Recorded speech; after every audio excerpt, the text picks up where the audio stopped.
Come July 4th, you're going to hear a lot of people saying it commemorates the day the Declaration of Independence was signed. Others are going to say that's a myth. Some will say we should be celebrating July 2nd, others August 2nd. So, what's going on? The 32nd version is that after years of grumbling, disagreement, outright fighting, on June 7th, Richard Henry Lee proposed to the Second Continental Congress that these united colonies are and of right ought to be free and independent states. Not everyone at the Continental Congress was totally on board with the idea of independence, so on June 11th, the Continental Congress put together a committee of John Adams, Benjamin Franklin, Thomas Jefferson, Robert Livingston, and Roger Sherman to draft a Declaration of Independence to make everything a bit clearer.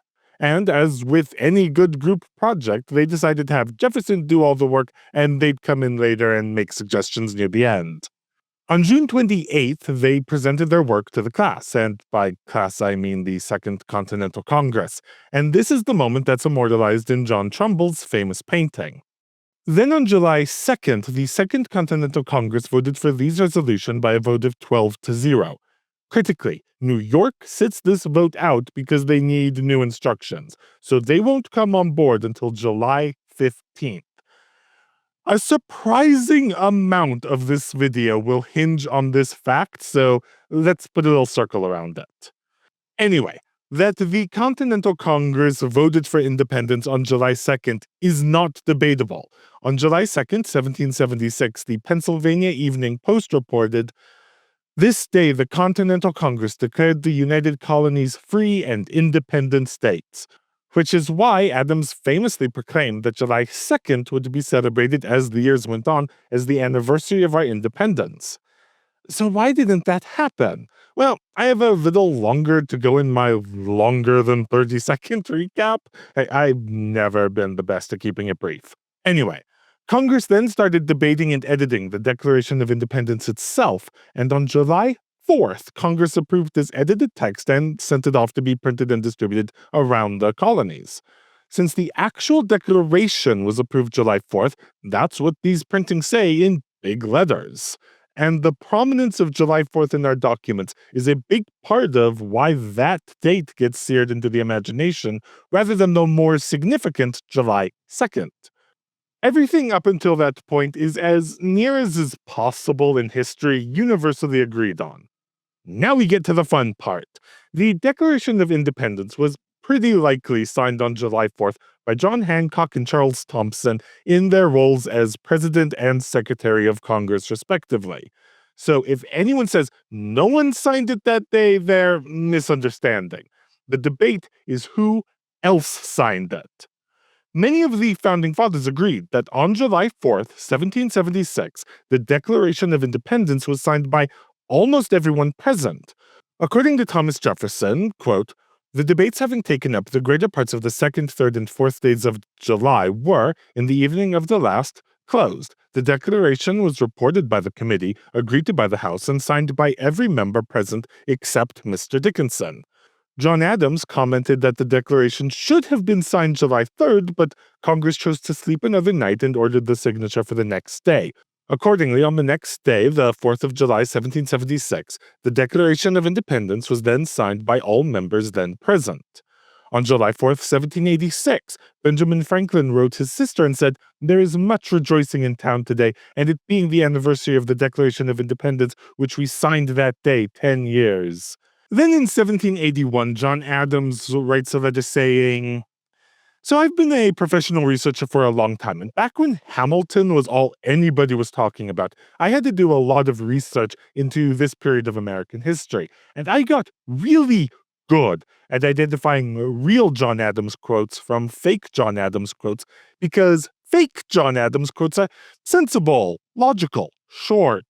Real John Adams quotes are basically impossible to understand 99% of the time, and so in this 1781 quote, he could be read as saying the Declaration of Independence was signed July 4th, or maybe not. It's John Adams, so he's not as transparent as the Franklin quote. No matter what, within a decade of the event, we have founders saying that it was signed July 4th. That's pretty good. Then Why is your feed cluttered with people saying that's a myth? Well, the first apple of discord was thrown into the conversation by another founding father, Thomas Macmillan. First, a note. We have a series of journals that gives us the goings-on of the events of the Second Continental Congress. One of these was published within a couple years of the actual event and says that on July 4th, 1776, the committee have agreed to a declaration. And it then gives the Declaration of Independence and a list of signers, noting the foregoing declaration was by order of Congress engrossed and signed by the following members. We'll come back to that. In the Revolutionary and post-Revolutionary period, Thomas Macmillan was a big deal. But he had a problem that if you go to the 1777 Goddard broadside of the Declaration of Independence, the first to show all the signers, his name wasn't there. If you go to the just-mentioned Journals of Congress and that declaration's list of signers, he's not there. He did sign at some point, but his lack of appearance in these early documents was awkward. So he decided to go on the attack. According to a writer in the Journal of the American Revolution, Macmillan started investigating all of this, and he found the journals of Congress that included the Declaration of Independence, and more importantly, the list of signers that didn't include him, was wrong. Several of the people listed as signers weren't there on July 4th, and some people who were there July 4th weren't listed. It seems that when the journals were being prepared for publication, a later version of the Declaration of Independence was just plopped in there. And since it's a later edition, it's of no use in telling us what happened July 4th. But there are other journals that were being kept, including the secret journals, which aren't published until the 1820s. Their entry for July 19th, which is after July 4th, says that the declaration passed on the 4th be fairly engrossed on parchment with the title and style of the unanimous declaration of the 13 United States of America, and that the same, when engrossed, be signed by every member of Congress. And on August 2nd, 1776, they say, the Declaration of Independence, being engrossed and compared at the table, was signed.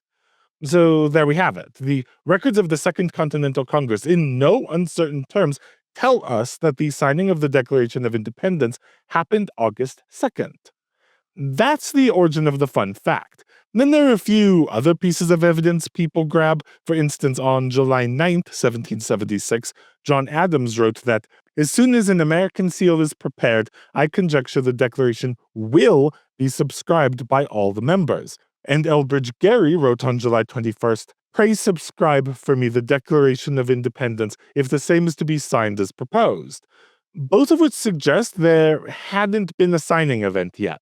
But not everyone is willing to give up July 4th, mostly because it seems to boggle the mind that all three of Adams, Jefferson, and Franklin would make the same mistake. Traditionally, that's been put down to them all grabbing their copies of the Journal of Congress, seeing the Declaration of Independence in full on the 4th, and saying, must have been then. But there are other outs. We don't have the physical document that was agreed to on July 4th. What Nicolas Cage's character stole was the document that the July 19th entry was saying to make, the engrossed copy on parchment. What if when the missing July 4th document was agreed, there was some sort of zeal of signing by the people who were there? Especially since the text of the declaration seems to rather require a signing, saying, we mutually pledge to each other our lives, our fortunes, and our sacred honor. But we know that not everybody was immediately pro the declaration. So if there are no signatures beyond John Hancock and Charles Thompson, who's actually making this pledge? Surely there must be more signatures. And there is a little support for the two signing events idea. After the secret journals get published, Jefferson's reading them over and notes the July 19th notice to engross the declaration on parchment and then have it be signed by every member. But he's not willing to say that he's wrong about the 4th. Instead, he says that the parchment copy was signed by the members after being compared at the table with the original one signed on paper as before stated. Basically, what he seems to say happened is that there was a mass signing on July 4th of the paper copy. Then it got written all posh, and this new version was signed on August 2nd. Presumably at some point the original paper document was mislaid and is now lost. Though there is Another explanation. Probably the person who's done the most to rescue the July 4th signing from being totally dismissed is Wilfred J. Ritz. Ritz argues a few more points. One of our accounts says that on July 4th, Congress ordered that the Declaration be authenticated and printed. Printing is fine, we know that happened. But what about authenticated? According to Ritz, some argue that the July 1776 printing was authenticated because it had the name John Hancock printed on it. But a printed signature, according to Ritz, doesn't qualify. It needs to be more like the 1777 printing of the Declaration, where John Hancock and Charles Thomson physically signed the printed document. The other option would seem to be that the paper copy, the one that's lost, was signed by Hancock and Thomson and sent off to the printer. This is a perfectly standard theory, but Ritz argues it makes no sense. You don't send the printed original to be copied, you keep that one back for your records. So the counter to that would be to say they were on a bit of a time crunch. Anyway, Ritz finds more hints that there was a document people were signing before August 2nd.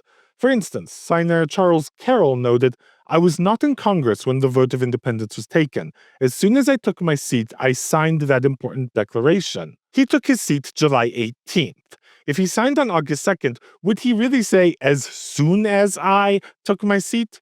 Maybe. He's recalling this decades later, but it is an inconsistency. But Ritz's bigger claim is that we've all misunderstood the historical record.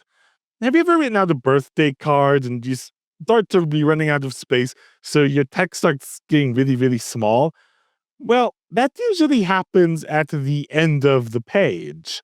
Now, look at the famous Declaration of Independence. Why is a professional writer cramming something in the middle? Ritz's theory is that, well, let's do some rearranging. Let's take this of, we need a W, so let's just turn this M180. U and V's are basically the same in this time period, so let's just take the U, and it fits pretty perfectly the unanimous declaration of 12 states of America. But by July 19th, that's not true. Indeed, if this theory is correct, the only time period the statement would make sense is if it were written before New York came on board. Ritz also thinks that the July 19th notice that says that the Declaration passed on the 4th be fairly engrossed on parchment with the title and style of the Unanimous Declaration of the 13 United States of America has been misunderstood. He interprets that as requesting a name change on an already signed document to bring it up to date with New York finally coming on board. And all the secrecy about what may or may not have happened was to hide the fact it wasn't exactly unanimous, which wasn't the message anyone wanted getting out. Now, you'd struggle to find a modern historian that's on board with Ritz's theory of title change. There's some people who were there on July 4th, not there on August 2nd, and guess what? Their names don't appear, even though it would seem that they should if Ritz's idea was accurate. That being said, I've also not found an alternate, even remotely persuasive explanation for how small the "of the 13 United" is. The Cambridge Companion to Thomas Jefferson proposes that when the letters were being laid out, it was maybe the unanimous Declaration of the States of America, and the "of the 13 United" was added in last minute. But there's way too much room for "of the," and if the writer is making that big a change, presumably it had to be redesigned anyway. I don't know. Anyway, there's a bit more of a maybe we at least can't discount the possibility attitude that there was some signing event on July 4th on the lost paper copy, but the default among historians is that the big signing event was probably August 2nd. Though even then, we know some people were signing substantially later, including, it seems, Thomas McKean. And I'll end with one of my all-time favorite quotes. After McKean wrote to Adams, Adams forwarded the letter to someone else with the note, "What are we to think of history, when in less than 40 years such diversities appear in the memories of living persons who were witnesses?"